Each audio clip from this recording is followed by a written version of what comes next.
You didn't overwork yesterday. You didn't run a marathon. And yet you wake up exhausted. Your breath is short. Your hands feel stiff. And nothing has happened yet. You aren't just underslept. You are spent before you've even been used. Do not look for blame in your will. Do not accuse yourself of lacking motivation or having a weak character. What you feel right now, this specific kind of morning heaviness, is not a flaw in your nature. It is a signal that your system simply never returned to base. Stay here, not to hear a tip, but to finally understand why your rest stopped working. Usually, we think of exhaustion like an empty tank. You work, you spend energy, and eventually you run out of fuel. Then you lie down to sleep, hoping to wake up with a fresh supply. But what you are feeling is something different. It isn't a lack of fuel. It's the sound of an engine that has been spinning at its highest RPM all night, even though the key was taken out of the ignition hours ago. You wake up exhausted because your yesterday never actually ended. Most of us live in a state of constant drift. You fall asleep with unfinished conversations in your head, with unmade decisions still hanging in the air, with tension that found no exit, so it simply moved into your tissues. For your body, the night isn't a break. It's just another phase of staying alert, only in the dark. Think about how you spend the final hours of your day. I'm not talking about screens or caffeine. I'm talking about the state of your presence. If you climb into bed still carrying the gravity of the whole day on your shoulders, your system sees no reason to let go. It doesn't know you are safe. It only sees a list of threats that are still active, so it keeps watch. It tightens your neck muscles while you dream of work. It speeds up your pulse while you try to fade out. Because subconsciously, it is still scanning the horizon for the next problem. This process is like holding a bowstring tight for 10 hours straight. Even if you never release the arrow, your arm trembles from the effort. And in the morning, when you are supposed to start over, the string is already frayed. True exhaustion doesn't come from what you do. It comes from what you cannot close. Everything you leave unresolved is a debt you carry into your sleep. Every email you started but didn't finish. Every difficult conversation you postponed. Every tiny decision you left for tomorrow. These are all open loops. To your biology, an open loop is a threat. It is a predator that hasn't been outrun yet. So while you are lying in bed, trying to force your eyes shut, your system is still running the simulation of that threat. It is burning through your glycogen stores. It is keeping your amygdala on high alert.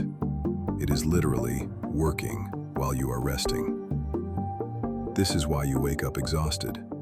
You weren't just sleeping. You were subconsciously wrestling with the ghosts of yesterday. The problem is that for the modern man, stillness has become a foreign state.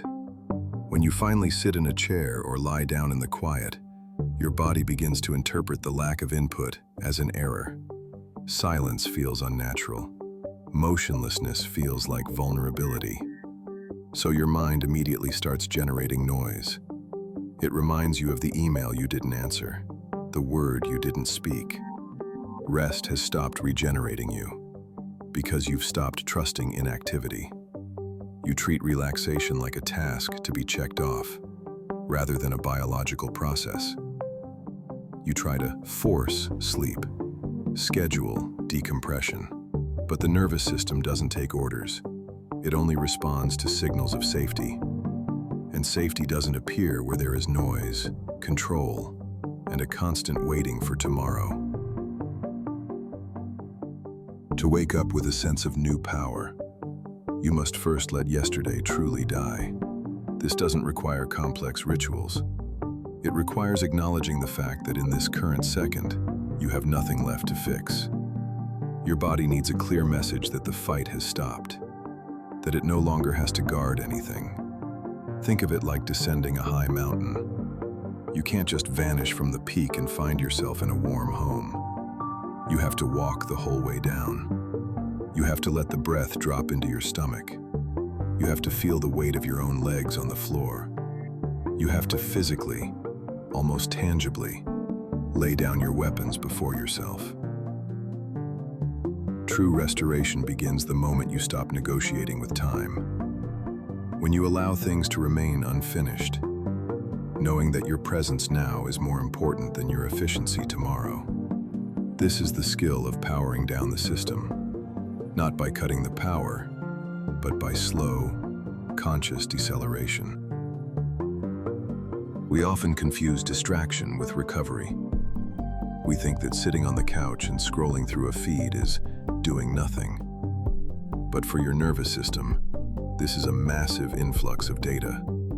It's more noise, more comparison, more micro-decisions for your brain to make. True recovery is not the absence of work. It is the presence of safety. It is the moment when your body finally feels it can lower its guard without being punished. If you are resting, but your mind is still racing with shoulds and coulds, you are not recovering. You need to learn the art of the conscious shutdown. It's the practice of looking at your unfinished world and saying, "It is not done, but I am done for today." This is the only signal that allows the deeper layers of your brain to finally disarm. Without this internal permission, no amount of sleep will ever be enough. When you learn to give your body the signal of full completion, the morning stops being a battlefield. Your eyes won't sting from yesterday's dust. Your chest will find its space again. You won't wake up charged with energy. You will wake up available, ready to receive what comes, instead of defending against what has already passed. This is not a path for those seeking quick results. It's a path for those who want to reclaim authority over their own state. Start by noticing the tension you are holding right now. Feel your shoulders. Feel the pressure behind your eyes. And simply let it be there, without trying to change it. In that non-judgmental noticing lies the beginning of your strength. Don't fight for a better morning. Fight for a quieter ending. The world will wait. Your duties won't run away. But you need to come home, to yourself, to the silence that isn't an empty space, but the foundation of everything you will build tomorrow. Stop. Feel the tension slowly leaving your body, inch by inch. You don't have to be anyone else today. You are here. That is enough.